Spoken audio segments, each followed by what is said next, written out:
I am Jin Sakai, and I have killed men like you all across our island. Your blood will soak the island!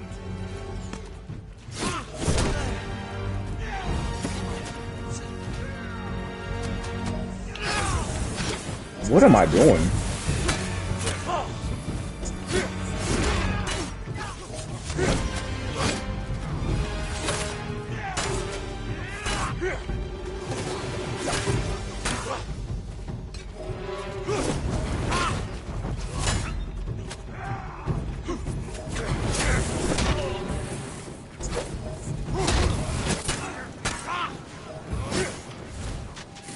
I can't do that.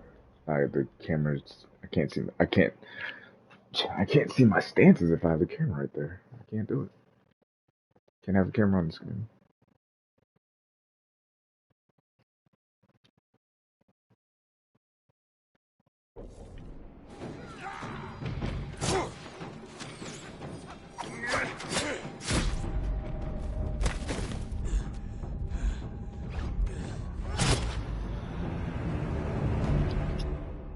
I am Jin Sakai.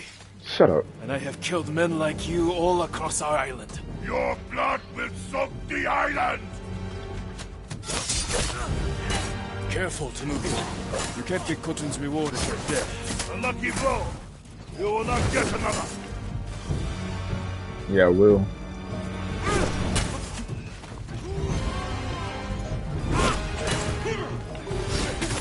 Leave Tsushima now, and I might show you mercy. Yarikawa will burn! Not today.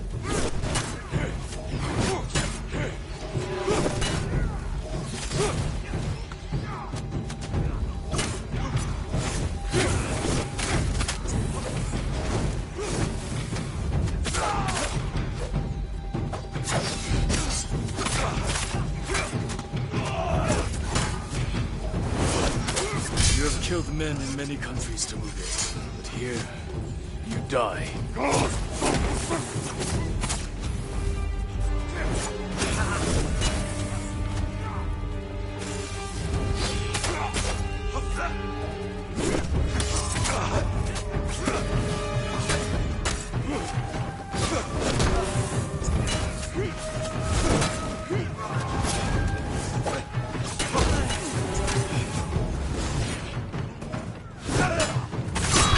Bitch.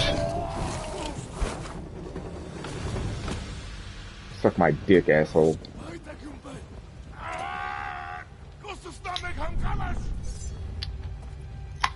Cook that nigga. Hell yeah.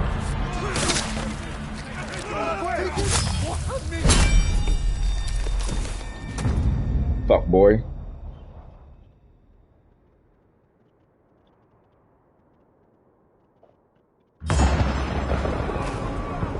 Invaders! Look at your general! Run! This will be your fate!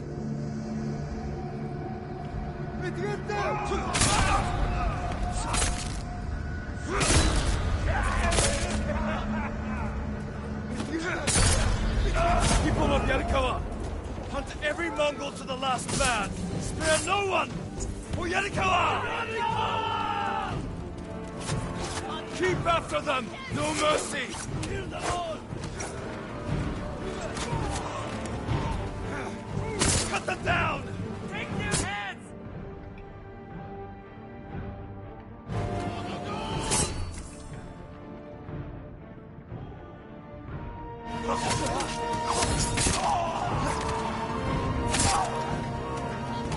Everyone to the gate! Push through!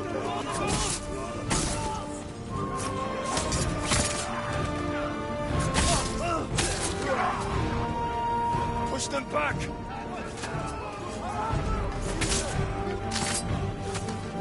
Run, cowards!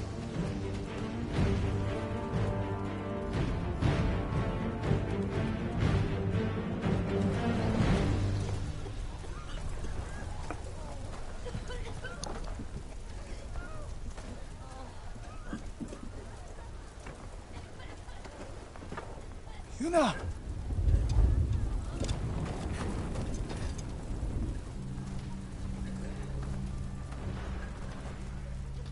saved your town. Now, we help Lord Shimura save our island. We are not soldiers.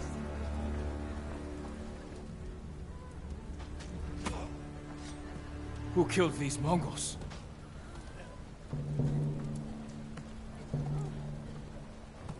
Who stood against the siege?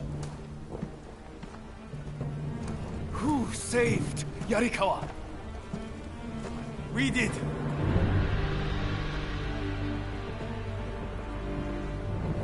You can't just stay here and wait for the Mongols to try again. You say you are not soldiers. You are warriors. We can defeat the invaders and save our home. But only if we stand together.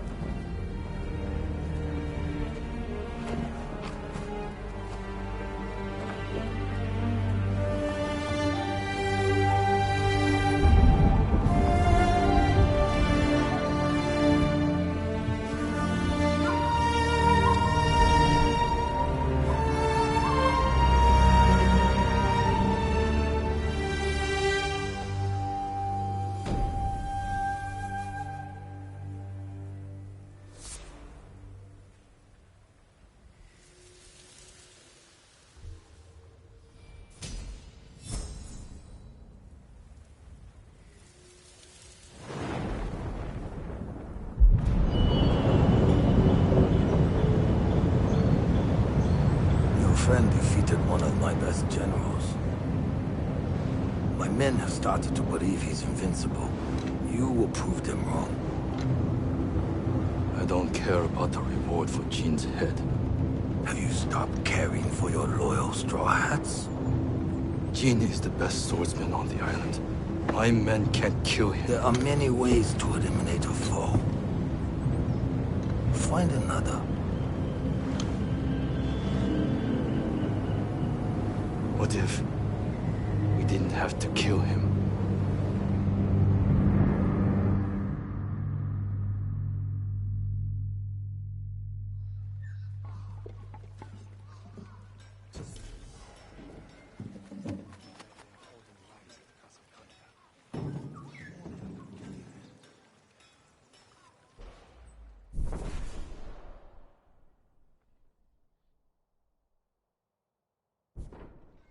It's done.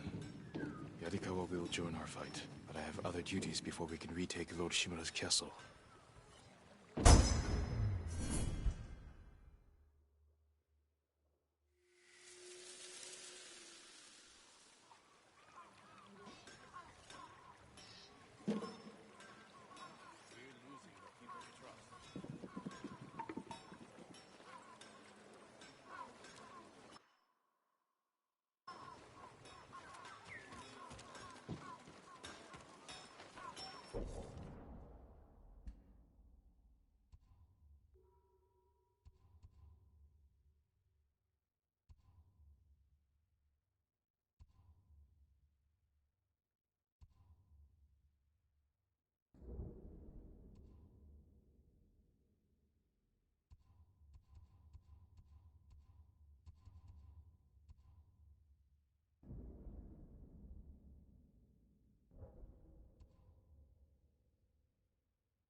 Let's go, Sona.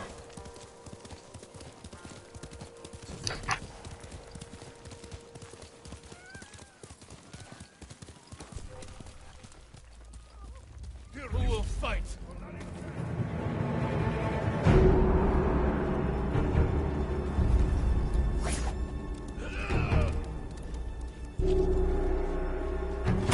Bitch ass nigga.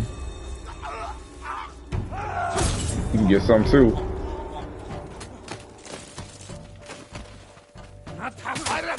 Hell no. Shut up.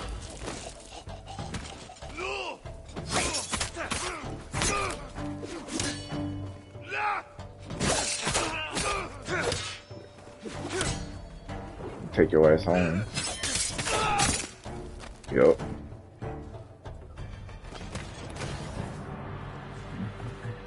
Y'all better stop playing with me, man.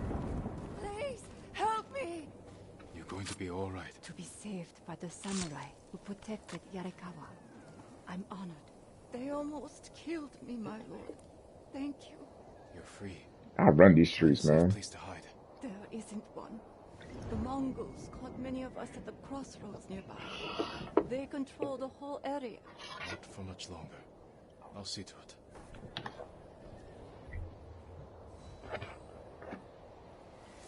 I'm about to run all these fools off the block.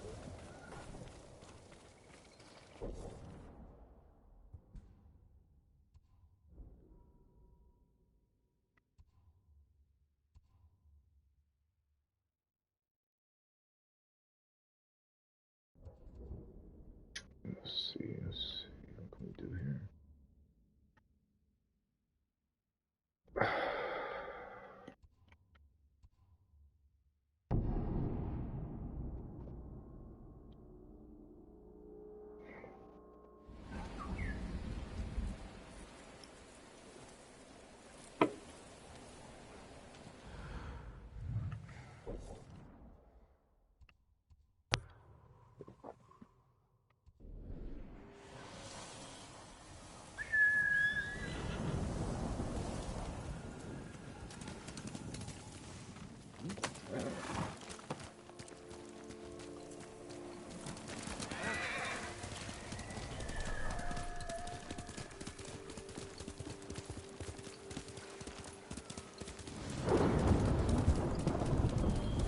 Looking for me?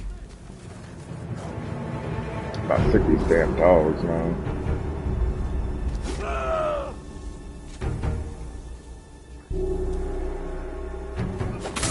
Ooh, you tried it.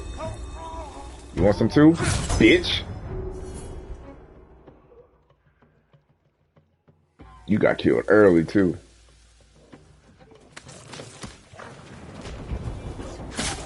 Fuck out of here, stupid ass dog.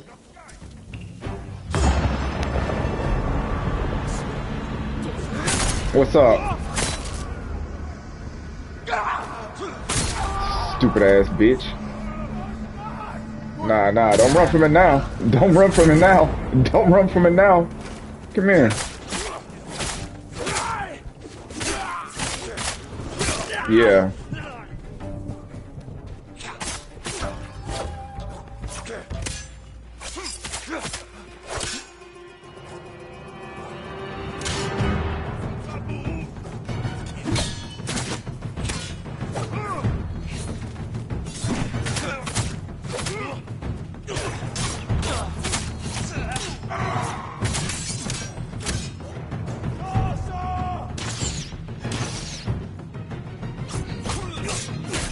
Damn, I was talking about that shit.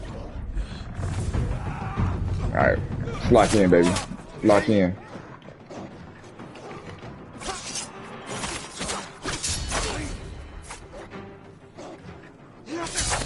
Hell no. Oh shit. God damn. Ah, shit. Sheesh. Fuck.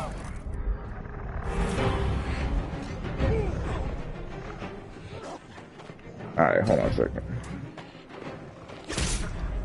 What the fuck? Wow. Wow. Damn, you got my ass with a dog? God damn. Nah, I gotta go back over there. Nah, I gotta go back. Get my get back. Y'all ain't gonna do me like that, man. Y'all ain't gonna do me like that. I'm about to run all this shit out. Starting with you, bitch. Where your homie at? Where's he at? Where you at?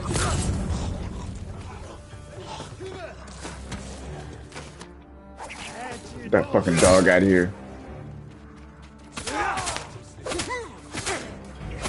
taking all y'all. Taking all y'all out. Yeah. Yeah. Bring that little dog over here. Bring that mutt over here.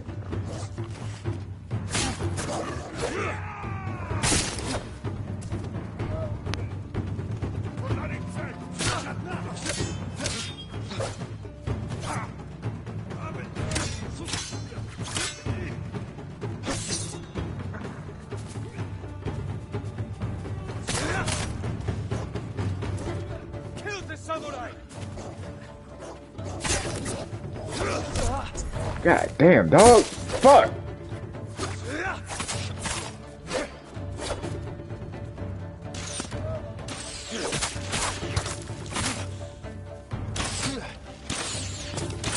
I'm about to kill your ass. I'm sick of you.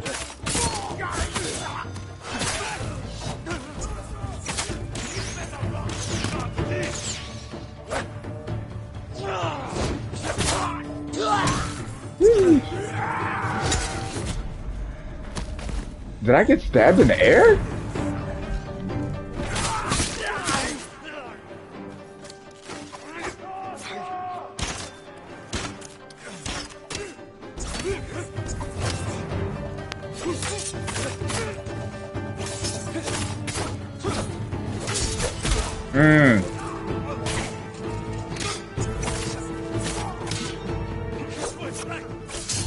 Ooh.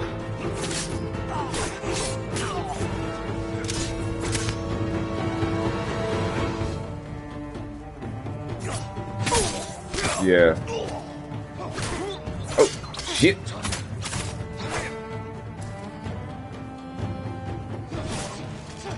I doubt it killed me.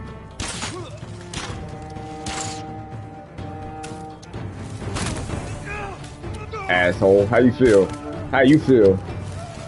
How you feel? Now you on fire. Look at you.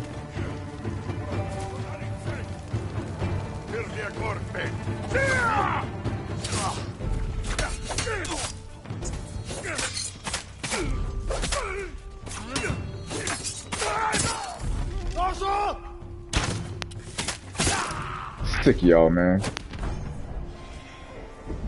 It's my block now.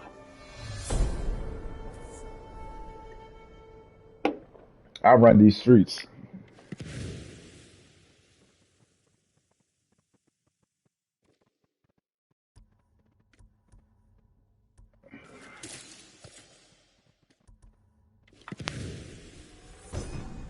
Incense mixed with black powder creates thick smoke. Enough to blind my enemies.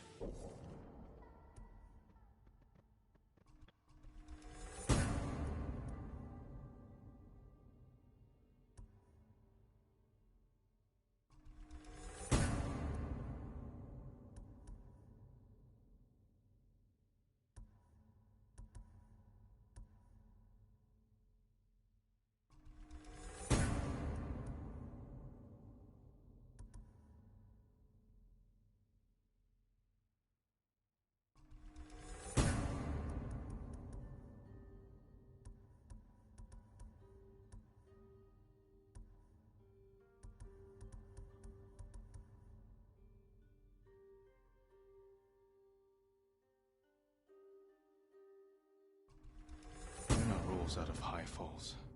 A thief's trick.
Off top, Renee tried to get it twice.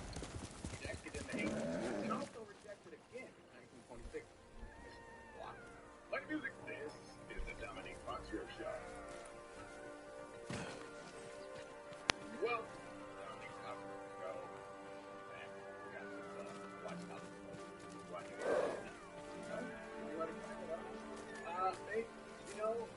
I wasn't excited, but I just kept on looking. Bouncing around. And I had football. It was a good game. It was great finish. Yeah, it's an awesome game.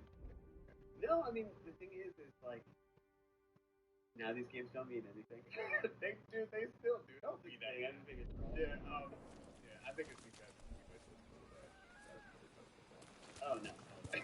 so you're not I mean, excited. both of us. No. Disrespect. First play ball. Yeah. We're major. Show me your skill.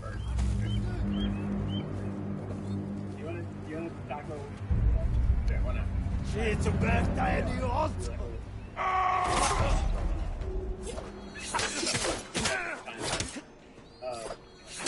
storyline that we were supposed to do heading into the season. And then Dominic wrote them all as further questions. 10 days out from the start of the NFL season, we will be presenting you with our 12 burning storylines heading into the NFL season. This is where your role as a producer is it shines through because you gotta let the people later tell them the truth. Is you wanted to do 10 storylines that matter. We agreed upon that. We agreed that we were gonna do 10 storylines that matter. And in our conversation where we're trying to put together the storylines, they ended up turning into questions.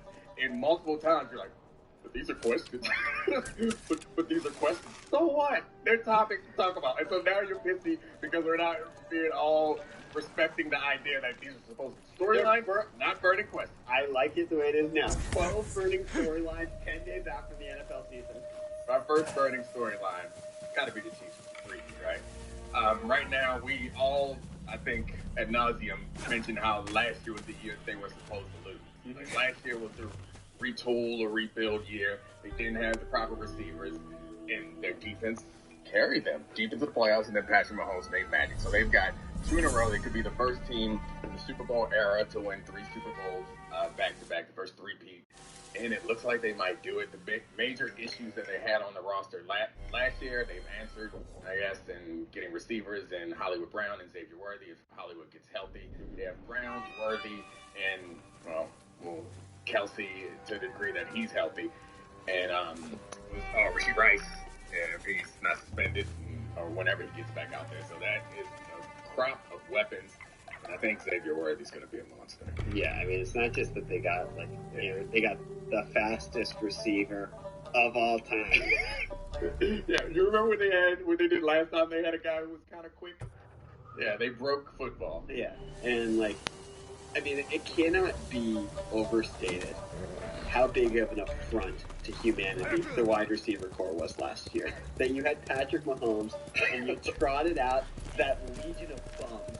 The legion of bums that the Chiefs trotted out with and you still won a Super Bowl with.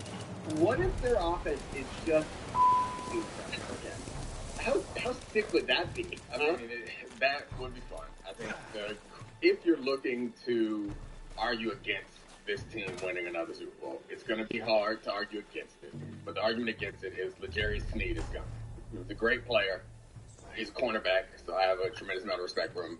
I would say that this team does not rely on a shutdown corner. And they have Trent McDuffie, who's a really good corner, but they don't have like a man-to-man shutdown corner. So while using Sneed matters, it's not like if the Jets lost Sauce, where it's like we really do rely on this person to a degree to take away top receivers. So it is going to hurt them some. The other question is tackle. They had issues at tackle last year, but Patrick figured it out. But they still have issues with tackle there. They have Sumatia on the left side and Taylor on the right side. And those are the only weaknesses, I guess, on offense. Here's the recording here. Uh-oh. At one point during the offseason, I talked to former Chiefs left tackle Mitchell Schwartz. Oh, that's right. And he said that you can actually sort of tell when Mahomes trusts his receivers and his offensive line. And he thought that during the period when the Chiefs offense was struggling significantly in the early middle portion of the season, it was a lack of trust in his protection as much as the receivers. And you could see that in the frustrated decision making. And that over the course of the season, he built chemistry with the protection, and knowing what was available from his guys, he saw it with Rashid Rice sort of exploding towards the end of the season. And it seems like with the tackles, they're going to have to start that process again, but he seems to be someone who can do that at a faster speed than like any quarterback we've ever seen of figuring that stuff out. And they'll have answers, though. That's the thing. It reminds me a little bit of their offensive line is not as bad as the Dolphins' offensive line was when Mike McDaniel first got there, but they'll have answers because they have speed and they have intelligence. So, like, you find ways around it, to set them up. And if the defense is close, they won't be as good as they were last year, where they were the best defense, probably first or second best defense in football. But their defense can keep it close. That's all anybody ever wants. These teams are so close. Protected from The hate. talent is so well spread across this league. The teams are so close. If you get to the end of a game and your quarterback's Patrick Mahomes, you feel pretty good about your chances. Certainly, you should. It is inevitable. Can I admit something? Please.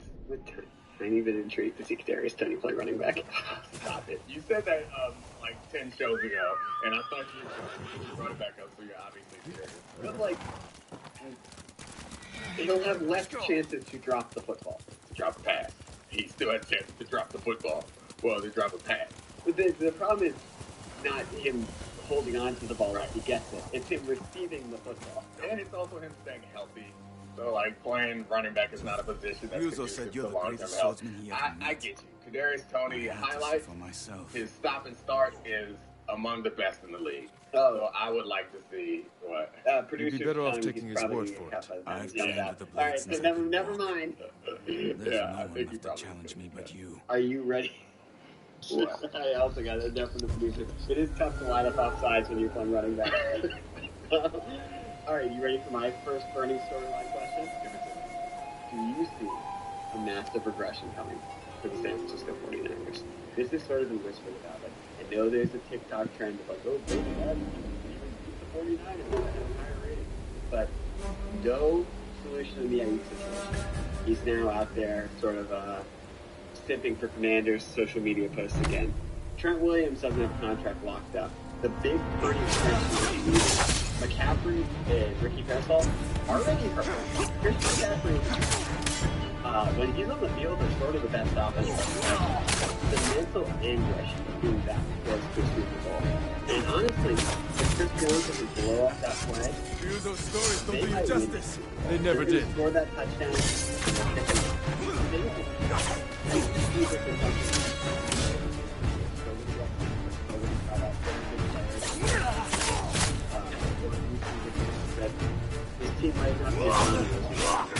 I think the way I like to go on this question is think about self-assumptions that we have to make. And how many of these happen? So Trent Williams doesn't get signed and doesn't play the whole season.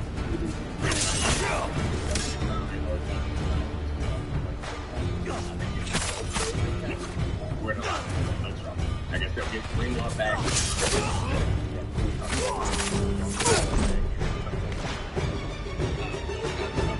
But the defense is still pretty good. They're going to be very good. They're going to be good at defense. So I think the question is about the offensive side of the ball. The other assumptions you're making, and there have been articles written about this, but we're finished. About potential Purdy regression, and he's trying to do too much. And he's doing the thing in camp where you throw a lot of interceptions, and a lot of great quarterbacks say that that's where they throw their interceptions because they're testing their limits. They're seeing what their receivers can do. It's the natural progression of a quarterback who's going from good to great, superstar, wherever Purdy thinks he's going, whether you agree with him or not. I'm not offended, and I don't think anybody's concerned about him throwing camp interceptions. But there is a theory floating around that he's going to try to do too much, where he's always been a bit of a risk-taker, gunslinger type, and now because he feels like he needs to prove himself, and because there might be some missing pieces from McCaffrey and to Ayuk and Williams, that he's going to feel like there's more pressure on him to do more. That's also a potential. And then there's the McCaffrey injury bug finally catches up with him, and he's never fully himself this whole season. That's the scariest part. The calf injury actually could linger for him. Like, he actually could miss like a month of the season and then come back and not feel like himself. Yeah, I think that's reasonable. So I think the question is any one of those things going to derail them? I'd say no.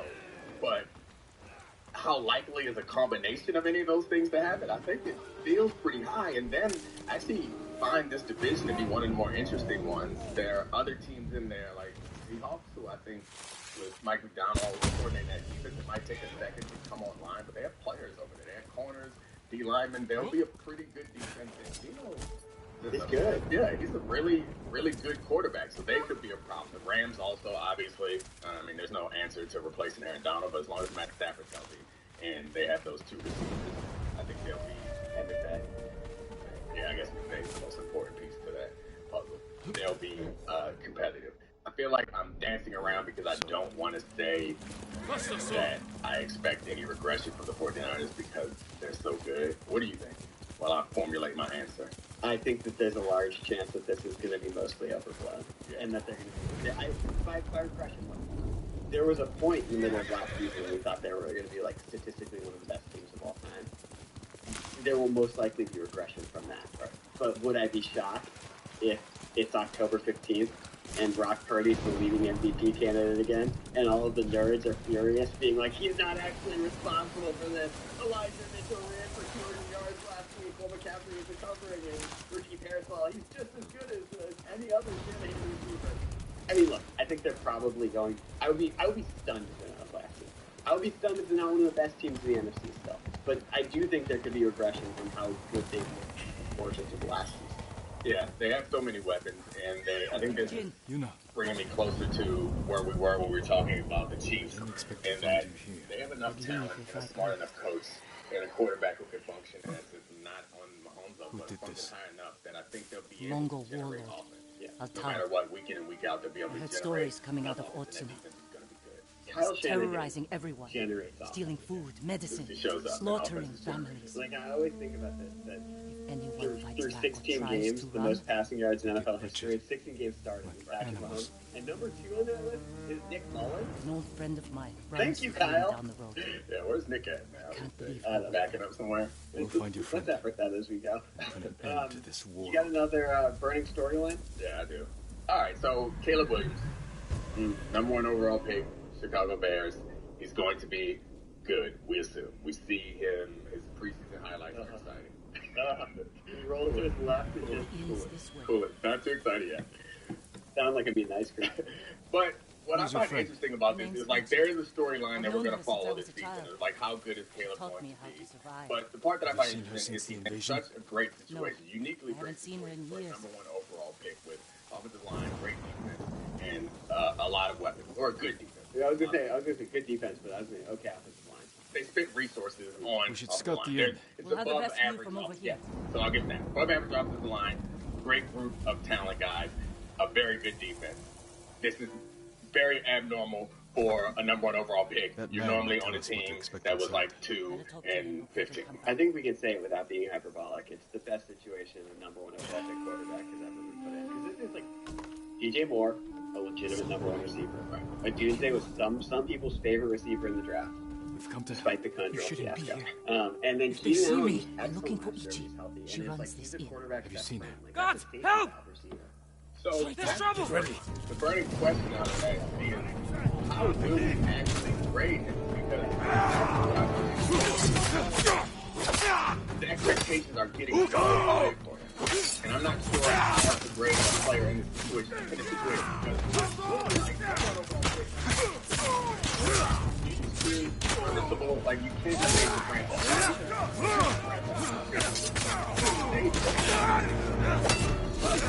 Think about young quarterbacks that had success, that were in good situations. They weren't number 1 overall picks. There wasn't a lot. Like Roethlisberger, Dak Prescott, like guys like that who were later. Where are you? Brock Purdy. Yeah, Brock Purdy was not expected to have anything. Do you think he needs to play as well as C.J. Stroud did last year for him to be a success? We didn't know Stroud's situation was going to be good. Obviously, Nico Collins Tank Dell, Bobby Slowick, an incredible head coach in D'Amico Ryans, and a defensive you're turnaround alive. more quickly because of Why are you here? It was a better situation than we realized. But that You is now the killed new me, standard, Yuna. and he was the best rookie quarterback. I was keeping the invaders drunk and distracted. But when Altan hears about this, about what you've done, You're working with the Mongols. to survive, you should have fought back. And you should have run away, like you always do.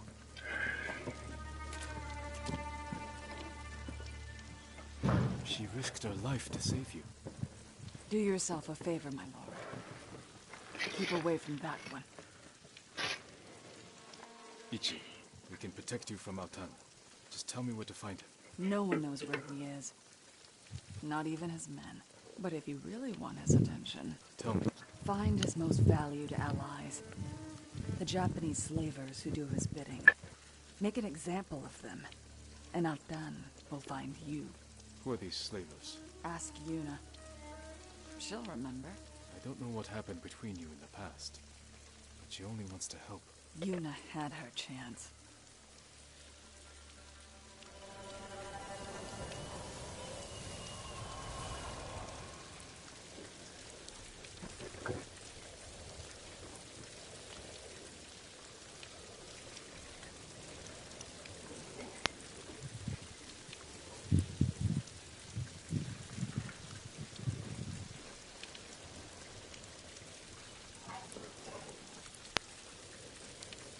Thanks, Robert Griffin III or Dan Marino in like the 80s.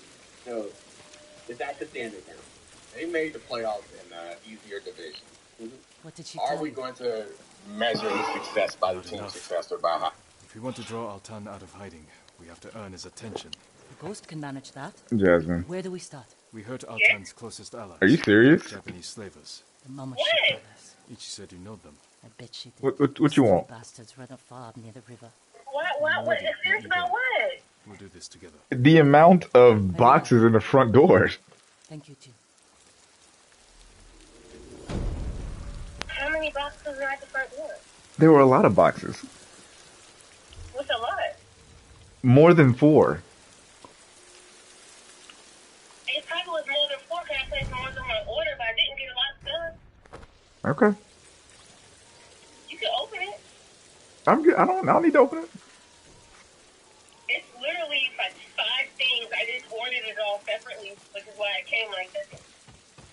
Okay. And you can open it, not a problem. I don't want to open it. Why not? Why do I just don't. I don't have any need to open it.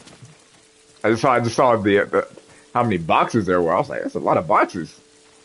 I promise you it's not a lot. I'm looking at my thing right now. It's 1, 2, 3, 4, 5 things, but I didn't order it all at the same time. Because if I would have ordered all at the same time, it would have came in maybe 1 or 2 boxes. Gotcha. Feel free to open it, because one of the things is the paper towel holder. Okay.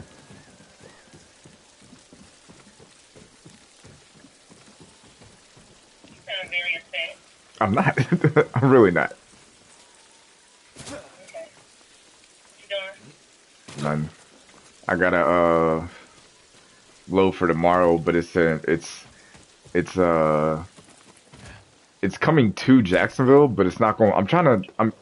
I'm thinking if I want to leave tonight or just wake up early in the morning. I'm thinking about I'm just gonna wake up in the morning and go. Okay. So. I feel like cooking, like, did you eat lunch yet? I ate breakfast. Okay, I was gonna see if you wanted to finish off that spaghetti so I can cook something new tonight. Yeah, I'll try to eat it today. If you can't eat it, I'll just take it for lunch tomorrow. But I feel like cooking tonight. What you want to eat? What do you feel like cooking? I don't know. I just kind of feel like cooking something. Okay. You have to give me an idea.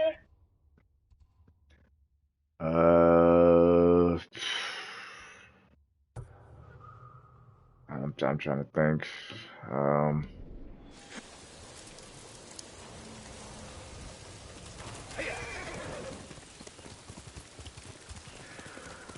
Well, maybe. While you think about that, I'm going to tell you something. Carson's teacher sent out a message to all the parents, and Carson has his first test on Wednesday. People, oh my god! What's it? Oh, it's just like the regular. No, it's a math test. Like it's a graded math test. Okay. Well, Carson's good at math, so he should be fine. He's been in math, but he never really got like real grades. Kindergarten wasn't real grades. And you said his test is tomorrow?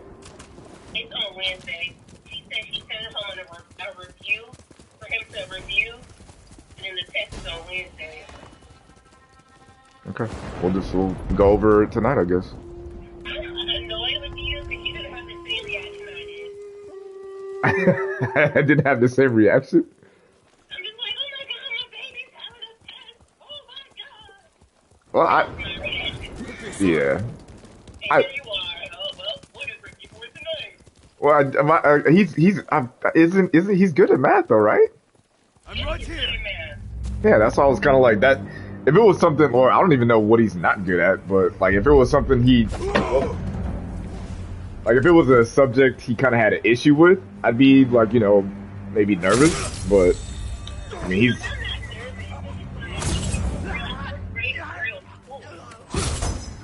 Yeah. I'm like, oh my gosh. That made me have a test. Carson's really smart. He's really good at it, like pretty much everything. The only thing that would hinder him is he see a word begin with an S and just say a word. Yeah. Instead of just like looking at it and sounding it out. Right. Like you just made that word up. That's not even a real word. Exactly. Other than that, he's good. You found out which one he yet? I haven't.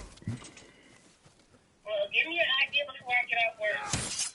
Okay. I'm sitting in my car on a break. Let me know. Will do. Are you trying to make you a hot coffee when I get home? Sure.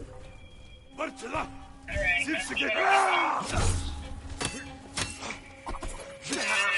Talk to you later. Bye.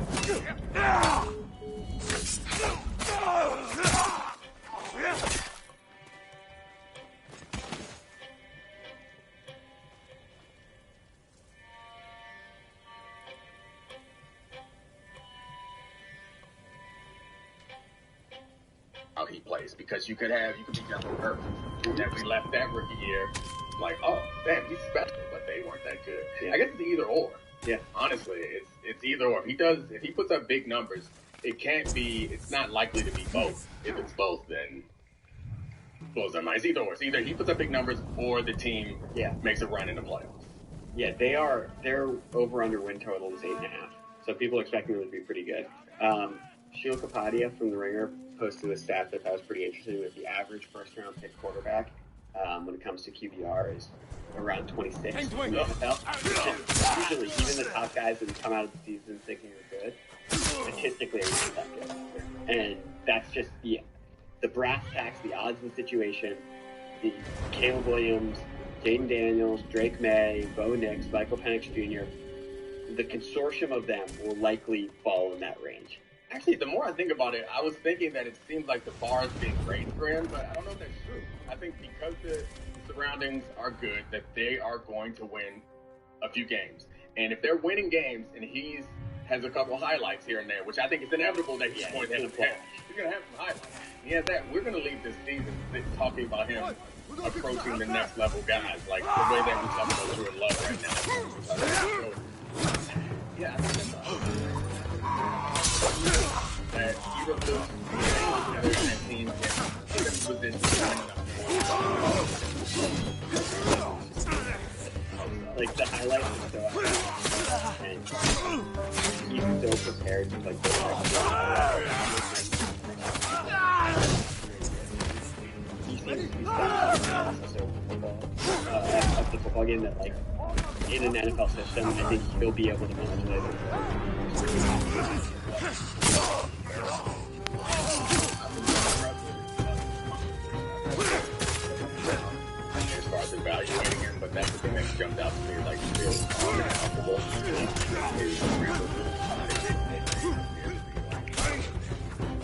wants to do. So we'll see what's looking forward to it, though. All right, what you got? All right, got another burning storyline question. We just talked about that. They are the trendy team, and some people think that they're overvalued because of, you know, some of the nerds and like that, interrupt that. Maybe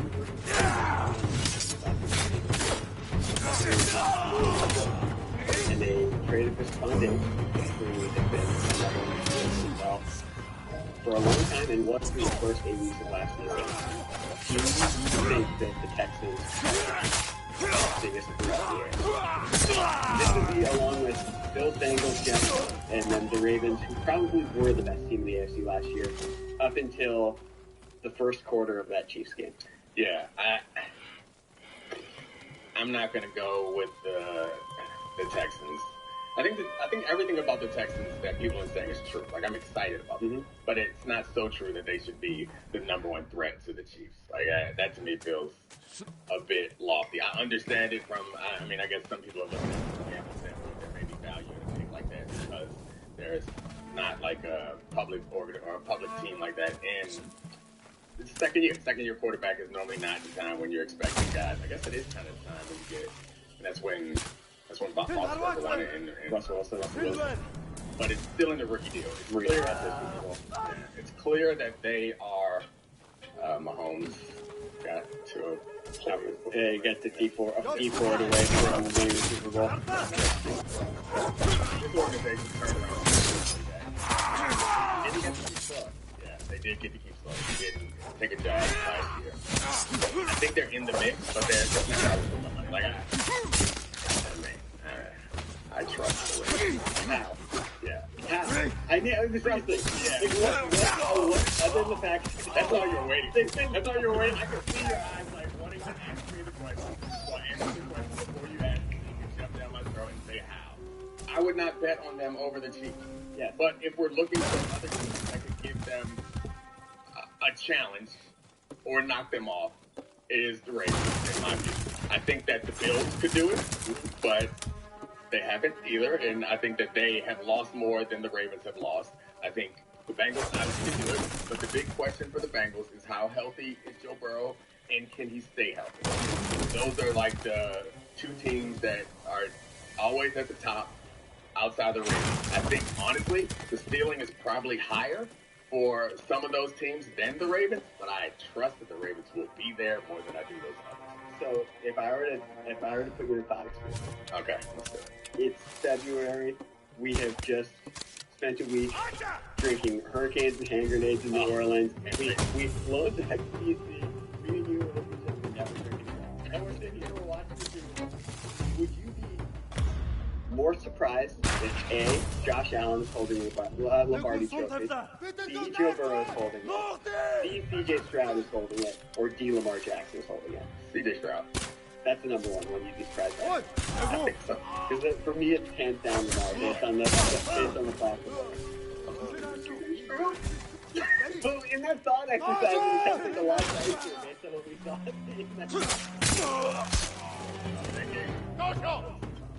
Yeah, I'm sticking with my gun. Sticking with my gun.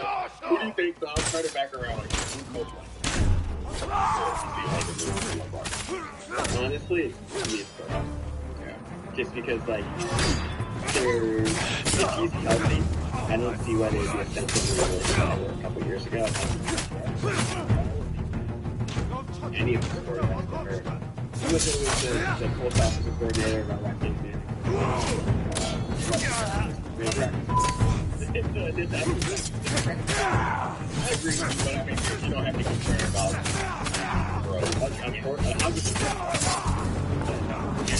I'll be hit the play. Yeah.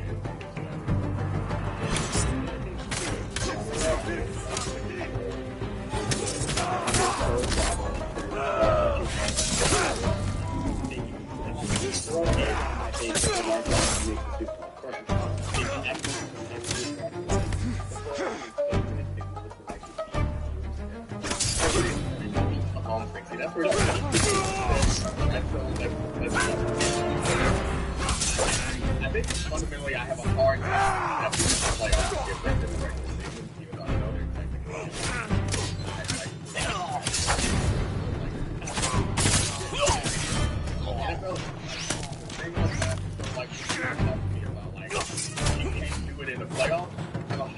wrap my brain around that idea, that concept, because they're telling me that just because it's a different team, that somehow these guys still a week to lead up to prepare for a game against a tough opponent. So that's how hard playoff performance, there's a problem. And you can look at Burrow and Allen's playoff performance. They've been good in the playoffs. They struggled in the playoffs. But I think that there's something special. Am I crazy?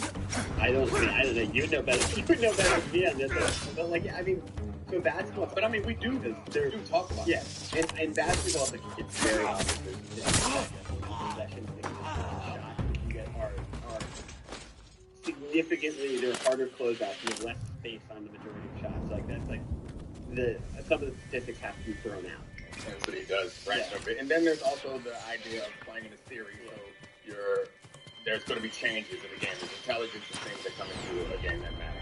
Football is interesting because the players try every week. Yeah. It seems to be like roughly the same, but it's undeniable that some guys are better playoff performers than others, and whether it's small sample or bigger sample, like it just feels like empirical data at a certain point. There are certain guys who play better. Well, it feels like empirical data, but it's not. Like, I mean, the playoffs is a tiny sample size. Yeah, well, over the course of like a decade, you find out about these guys. Like, a lot of this has become. This is a really interesting conversation because of the runway of elite quarterbacks in the last generation.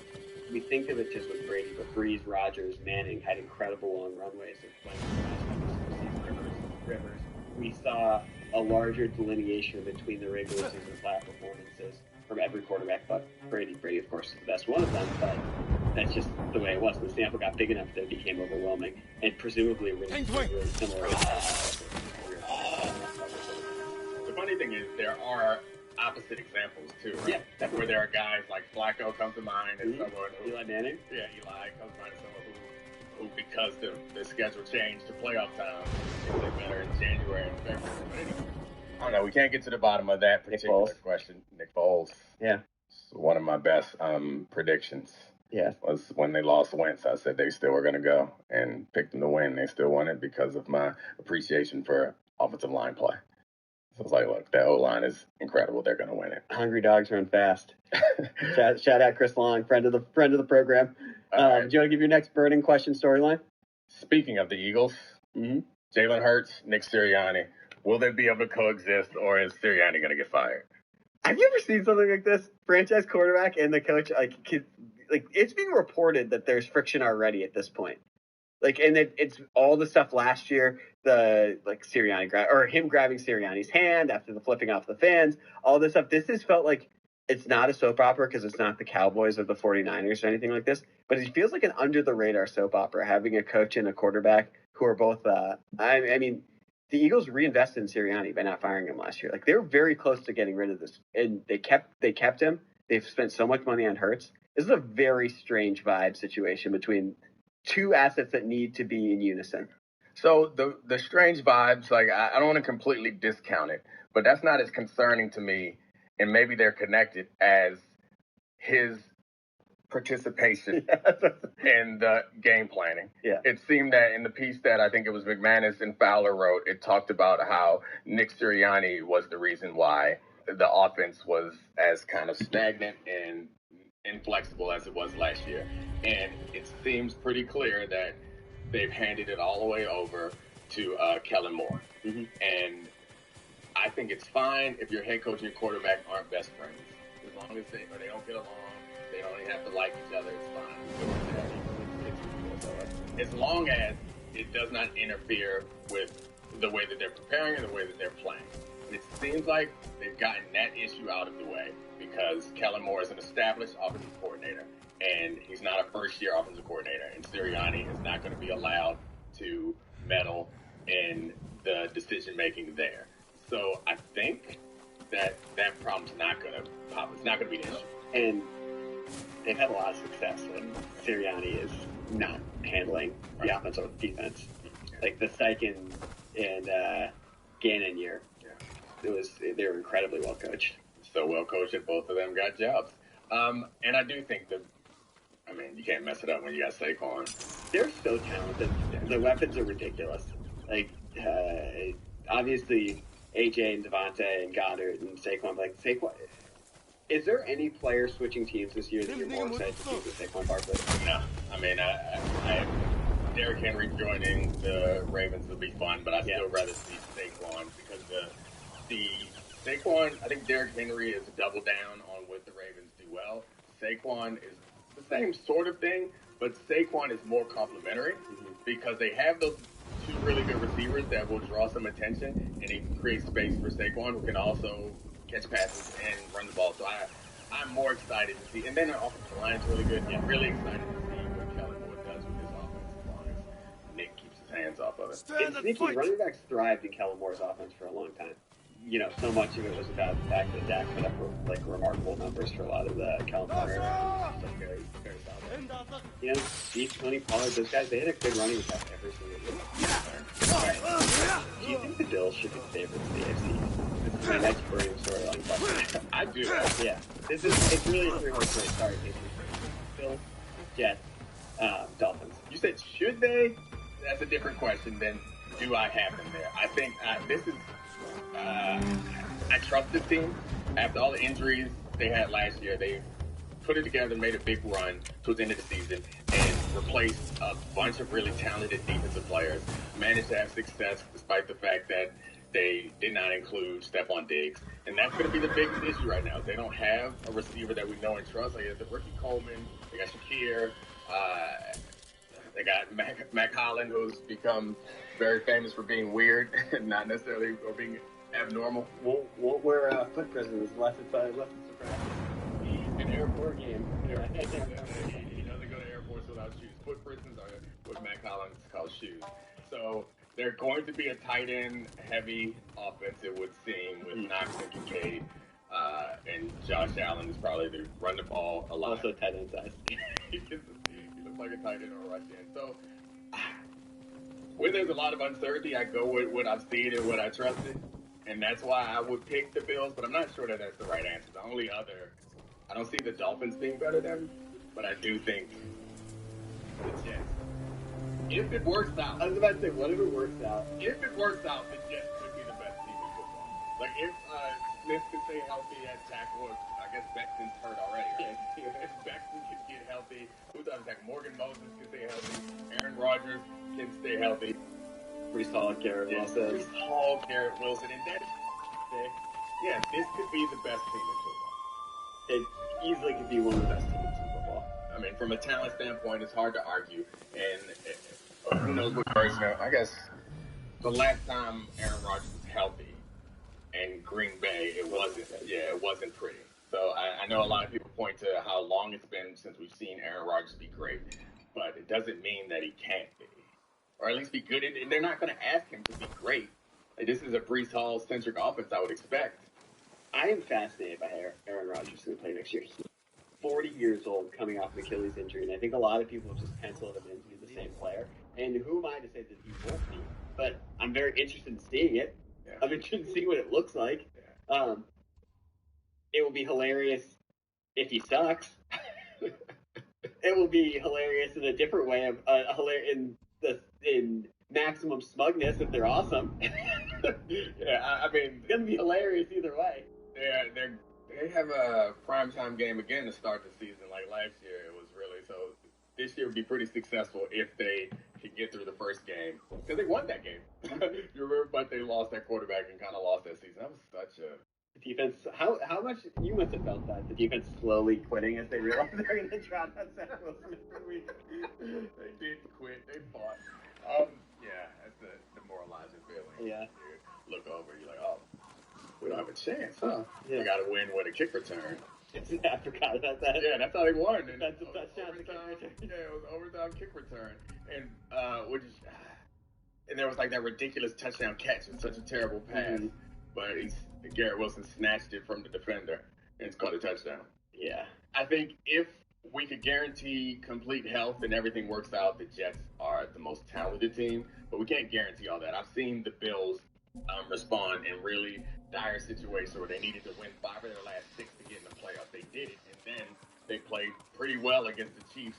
Played awesome. Yeah, they played a winnable football against the Chiefs, eventual Super Bowl champs. Like, You're gonna have to do more than what I've seen so far for me to knock them off. As long as the players that they have returning are returning, the coaches and the general managers returning. I really like the build. Yeah, I'm with that.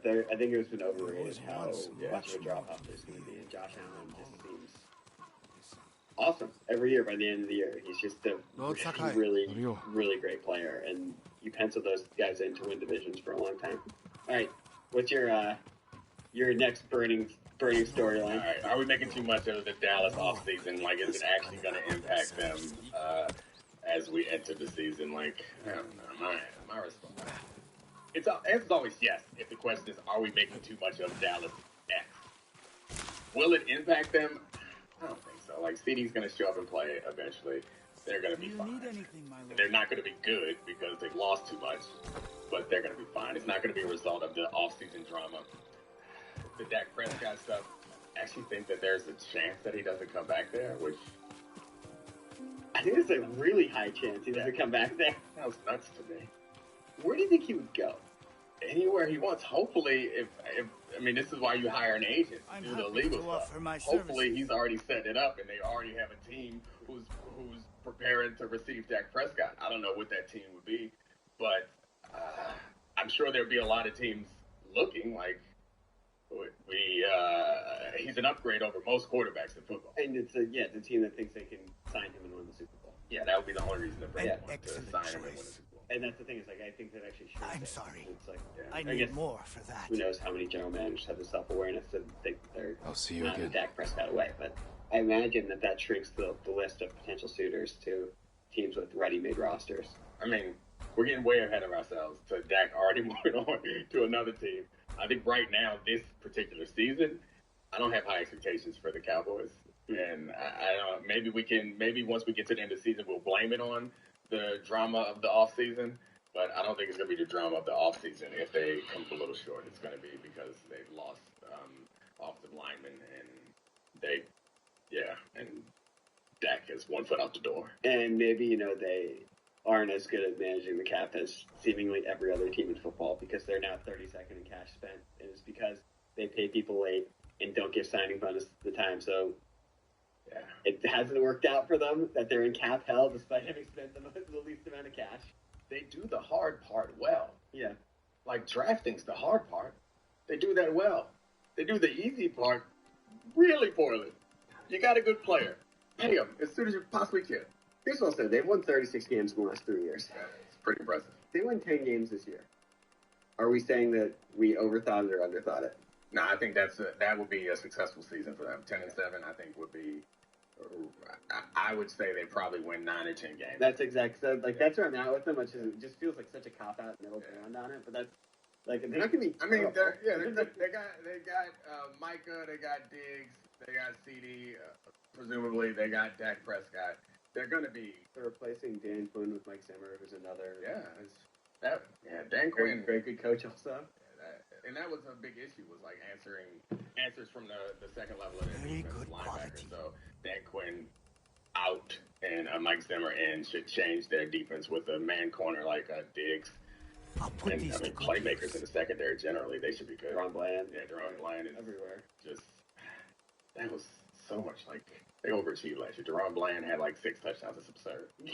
How many years though that they're gonna have just cornerbacks just have crazy interceptions? Very well. Cornerbacks. They got a dedicated cornerback coach, right? Isn't Al Harris there? Yeah. Get that man a head coaching job. All right, your turn. Okay. So we have a few more, but have the Panthers given you, this is a real big burning question storyline. About the Panthers? Yeah.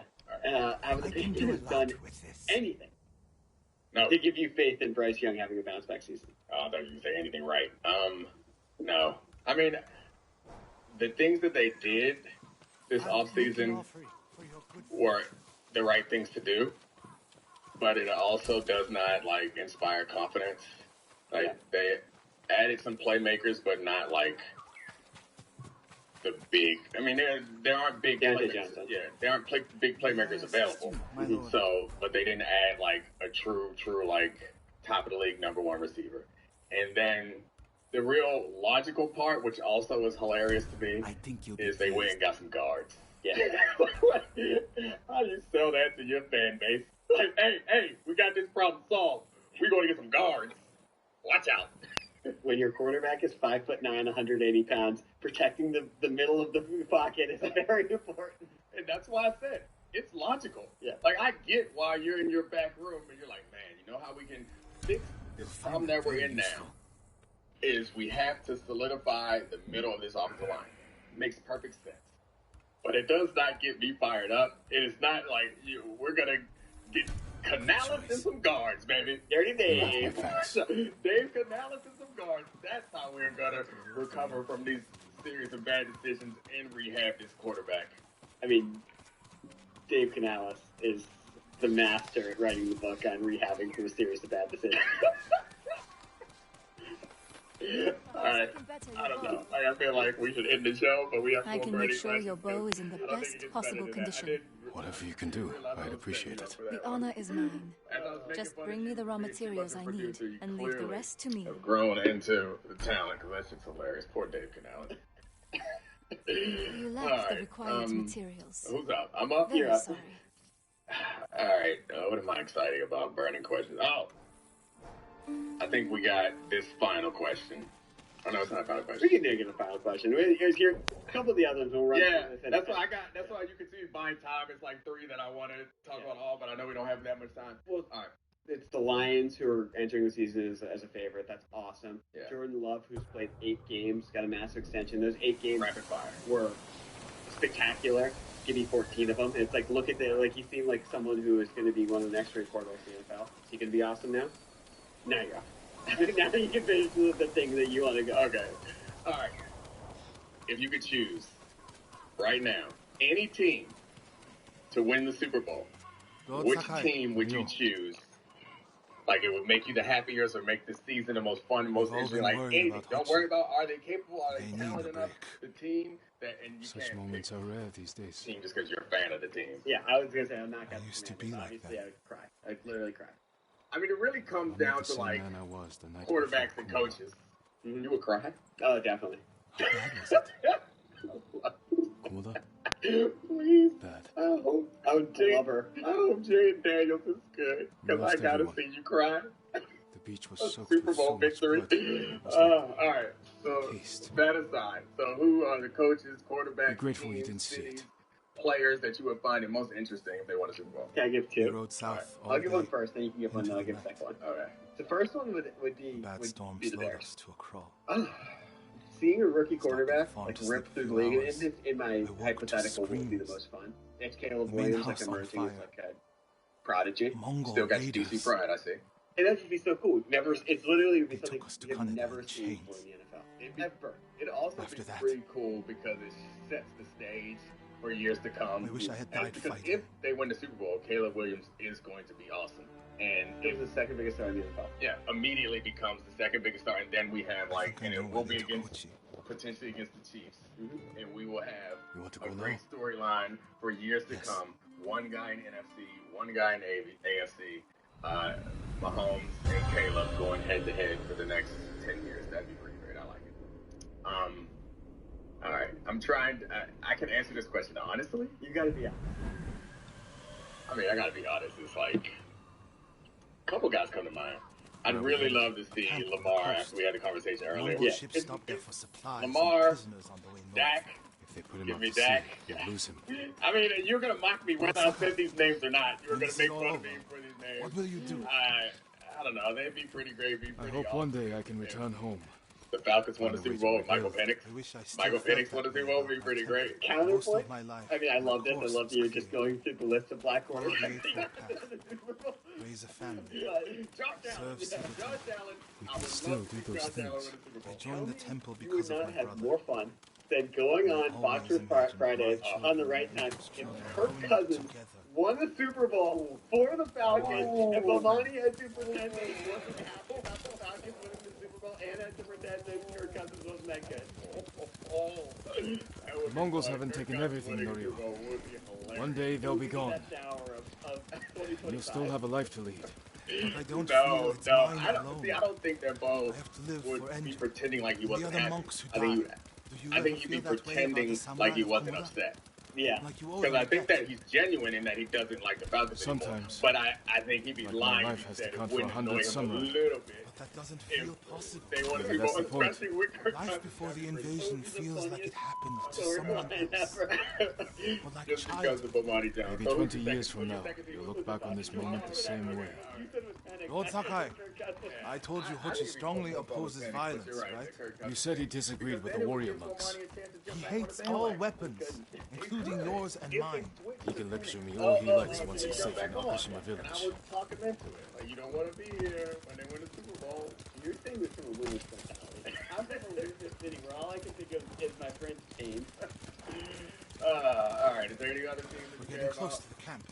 I mean, I feel like watching Harbaugh. It's pretty funny. If Harbaugh won a championship in college, came here and won a Super Bowl, That'd be hilarious. Show me your Already skill. winning the Super Bowl would be great. Momoga. Even though, like, they're, like, very obvious. Him hoisting the Lombardi trophy and winning the MVP in one season. I'd be happy for him. You need to get a good look at the whole I camp. feel like Shanahan's grown up, and I mean, he was around the facility when I played football. Growing up in football, there's nothing more important to him in life, I think, than winning a Super Bowl, and he's been painfully close so many times. If you go back to him as offensive coordinator of the Falcons, and then head coach against the Chiefs, and they twice had that Tyreek ridiculous catch and that 10-point Garoppolo overthrow. They lost that, and then last year, missed block essentially cost them a chance to win the Super Bowl. We have to find I'm sure that man would, speak of crying, he would cry. I can't take watching him win the Super Bowl. If I go alone, I can reach him without the Mongols knowing.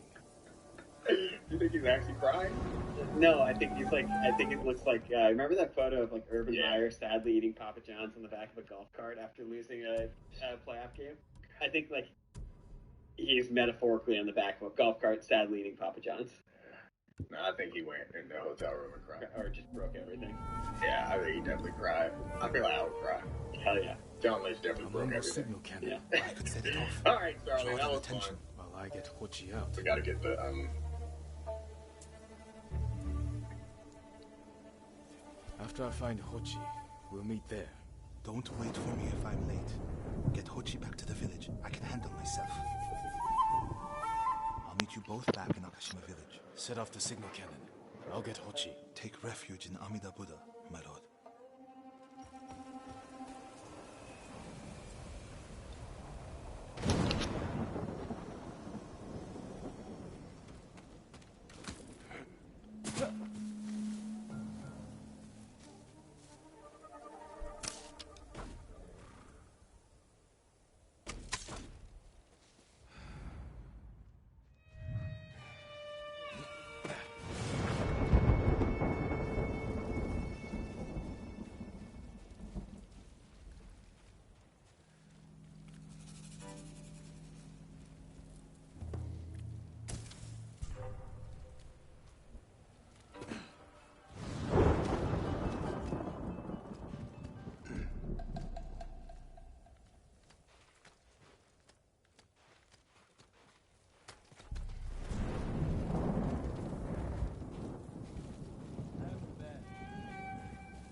Бодромжтой бай.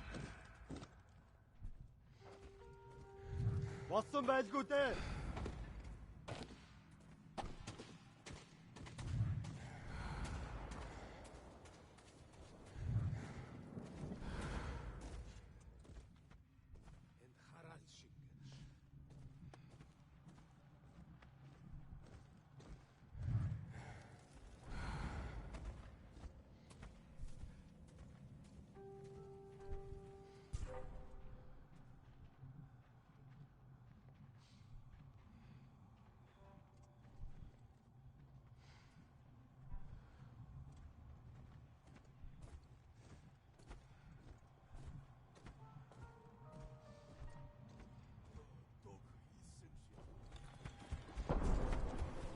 Good work, my friend.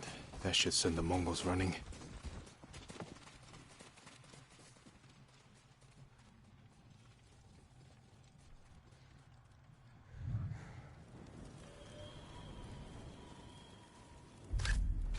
No!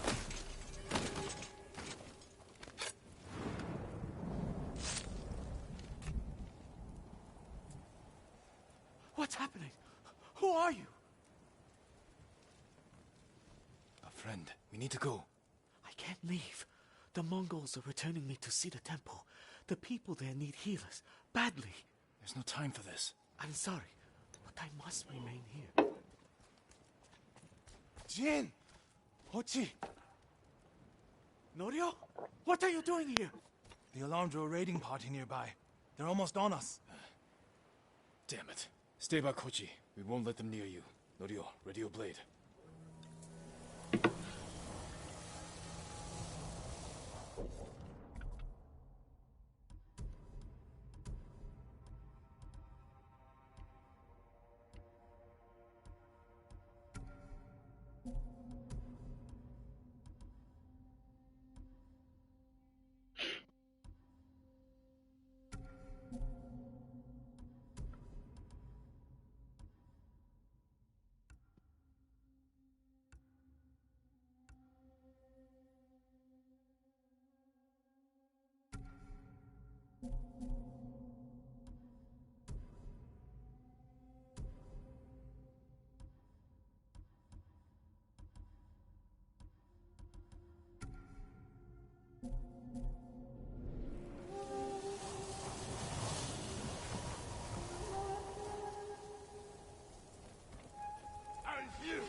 Monko, see the temple is your sensei.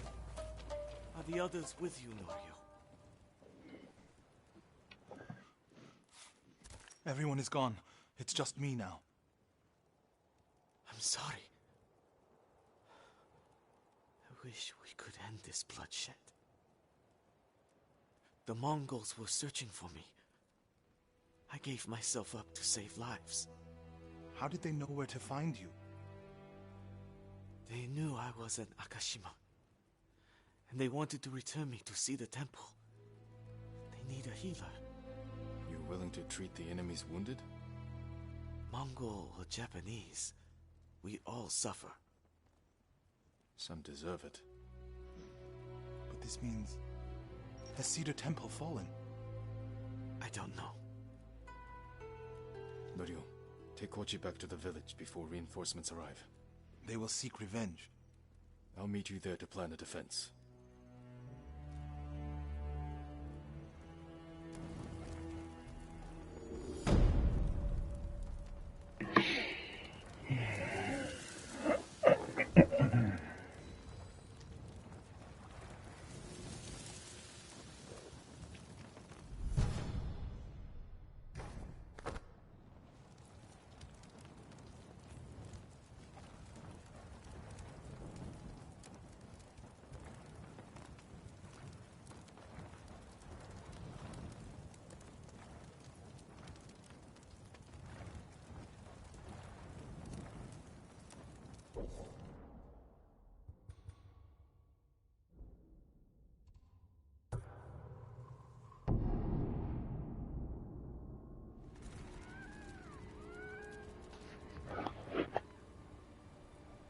At this point, with alleged payola, and I heard that somebody paid $1,000 to get their record played.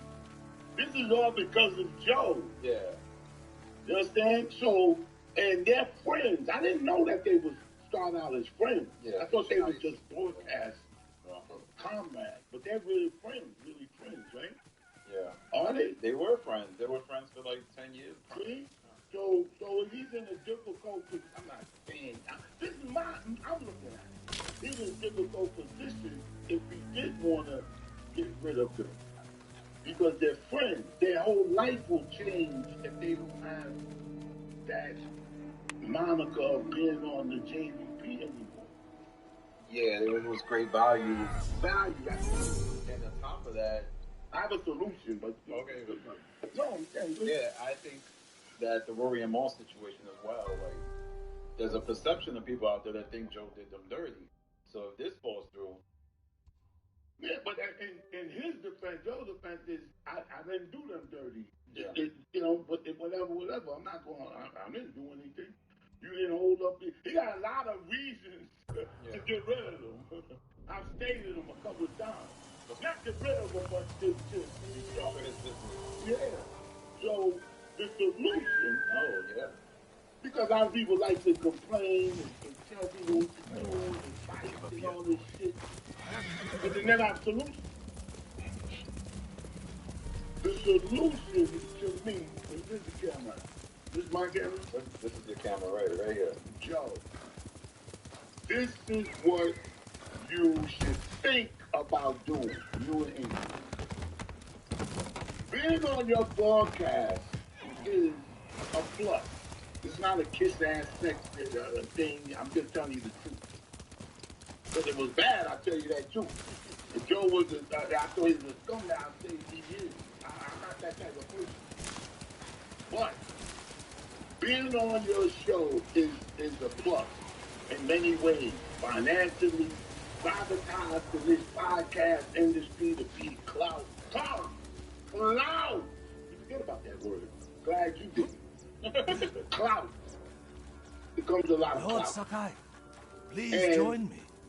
The tale of Gosaku This might awaits. be kind of controversial. And if you don't want to tell them, I'll tell them. Just give me a call, and I'll break it to them. 2.5 centuries ago, Tsushima was terrorized by the Red Hand bandits of Akashima. Around this time, a farmer named Gosaku heard the spirit of a dead samurai calling to him. He found the body, still clad in brilliant armor. Overwhelmed by the armor's beauty, Gosaku stole it. Before long, the Red Hand reached Gosaku's home, knowing the farmers would lose everything if the bandits went unchallenged. Gosaku donned the samurai's armor. The bandits charged. Gosaku's sword arm trembled in fear. He resigned himself to death, but blow after blow glanced off the armor, and Gosaku did not falter. The bewildered bandits staggered back, tripping over their feet. A mysterious sense of calm suffused Gosaku's body and mind. Impressed by Gosaku's bravery, the dead samurai's spirit guided his blade. Before long, Gosaku cut down the final bandit, and the Red Hand were never seen again. Years later, when Gosaku died, the farming families locked the armor away for safekeeping. Each family holds a single key to the lock. Now terror stalks our island again. The farmers of Tsushima claim to have seen Gosaku high on a hill, looking for a mighty warrior to protect our farms once more. People up there, charge $1,000, I got to fill with him. If somebody's not performing, I think it happens in the barber shop. and the thing is, other people will pay it. What? What do you think a Mama's still away. And now the Mongols are hunting for I haven't thought of that, but raiding farms across the island in search of the keys. Good question. Which farmsteads hold the keys? It's so good, I'm about to ask you. Alright, so... But I don't know that. I don't know. I'm thinking like they get paid $100,000 to $130,000 a year. And Yagata, if you find the keys, I think they say the armor is hidden on a Oh hilltop my in a freaking The Mongols God! will never lay hands on it. Of that, I know. I am I certain. thought of you. You know what I would have said. But I was thinking, are you kidding me? Yeah. $100,000? I think that's my guess. So like Flip-ish, because Flip recently said... Cut that shit in half right now. I believe he can cut Mongol leaders. And then you work to 100. Drops out of the sky to kill them? I used to work at the job. They didn't give me 100 when I walked there. When I walked in, they gave me 30. You get go up. And you know what goes up? When you getting paid, your performance. Oh, okay. Your performance, when you get paid little by... If you hit the lottery, right? And you say, give me one lump sum, this shit gonna be gone. Yeah. Because you one of them niggas that can't control your money. Have it, Yeah. But if you get it every month or how they do it, you know what I'm saying? Then you don't got, you can spend it, you can spend every cent. Okay. Then you'll get another one. Nah, I can't front, man. You blew my mind. Rent. But I think this is revolutionary for other podcasts. Like, And you do. Yeah. You do. I've been saying it for years. YouTube should make you pay to broadcast on their channel. I tried to call up there. I think Twitter does that. They should do that. Like, you have to pay a monthly fee. If people, you know, people get mad. Yeah. Don't listen to them. You know what I'm saying? Instagram might get mad. Oh, but who else is this old nigga? Fuck that. You know how this shit is, man. Don't say, yo, say, oh. Violence, Right? more Like that. violence, it's right to prevent more. That's a privilege to get old. First thing people say about me is, yo, that old nigga don't know nothing. When somebody tell me I don't know nothing, that means I know too much. Yeah. Stop throwing me off. Yeah. You don't know what he's talking about. Huh? When people say I'm wrong, they're like, all right. Yeah, thank you. Yeah. You know what's funny is Ish had like a temper tantrum on the last Patreon. He did? Over what? Well, he said that he feels like people on the show have characters and they play into narratives, and that's impacting his life. And another interesting part was he threw Ice and Melissa Ford under the bus. What do you think about them? He said that if he were to act like Ice on the podcast and not give it up, not talk on certain subjects, he would call him on the podcast. It said that. He said that about Ice. Wow. See? Because well, I don't know if they listen to me, but they're what I'm saying is bulletproof. Yeah. So either you gonna change, just like you said, they put his name there, right? Right? Yeah. But I'm not gonna, and for him to say that, it's not right. I know what he's saying, it could be right, but he doesn't. Yeah. That's a throwing off him. That's a throwing off him. Nigga, who you had sex with? I don't care if you married. I don't care if you sitting on the couch. Right? Sitting on the couch. I had sex with my wife last month. I did that. You don't have sex every night. We married, but there's a lot of things that happen during that sex suggestions that could be talked about. Okay. It wasn't just ordinary. It's from the We need JVP, more so like it's you. interesting. Lord Sakai. Be careful up Don't there. get My like lord. that thing with the hat. This No, is not for him. you. Some of them getting too cocky. Sunglass hat. You know, you lucky to have me here. When you start, listen, don't get into Show the me your vibe skill. of Joe Duck. It's downhill. The movement is the Can't don't get better till you cut it out. Got to be done.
To make your Our prices keep laser right on for the first time itself. And this is such a data rich. My non-dominant burping hand. Oh, right. You're ambidextrous with it? I can make it work. I can make it work. Do we think this is the first time that someone's moved a baby from one shoulder to the other so they could podcast? It might be. Sadly.